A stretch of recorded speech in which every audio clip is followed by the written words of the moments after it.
এই যে সৌরজগৎ দেখছেন, এই সৌরজগতের মধ্যে হাজারটা সৌরজগৎ মিলে একটা গ্যালাক্সি হয়, আর এই হাজার হাজার গ্যালাক্সি মিলে একটা আসমান হয়। এরকম করে 7 আসমান, তার উপরে কুরসি, তার উপরে মহাসাগর, তার উপরে আরশ, তার উপরে আল্লাহ রাব্বুল আলামিন। তাহলে চিন্তা করেন যে পৃথিবীতে আমরা কতটুকু অবস্থান নিয়ে আছি। এই সমস্ত কিছু কার সৃষ্টি? আল্লাহ রাব্বুল আলামিনের।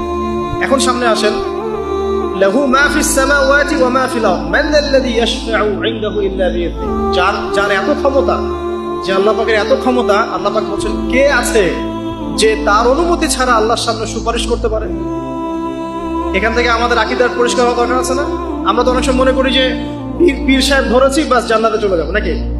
আমল করার দরকার নাই। বায়াত হয়েছি বাস জান্নাতে চলে যাব, আমার আমলের দরকার নাই। এত সহজ না।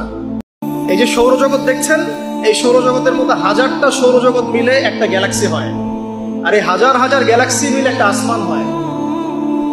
এরকম করে 7 আসমান, তার উপরে কুরসি, তার উপরে মহাসাগর, তার উপরে আরশ, তার উপরে আল্লাহ রাব্বুল আলামিন। তাহলে চিন্তা করেন যে পৃথিবীতে আমরা কতটুকু অবস্থান নিয়ে আছি। এই সমস্ত কিছু কার সৃষ্টি? আল্লাহ রাব্বুল আলামিনের।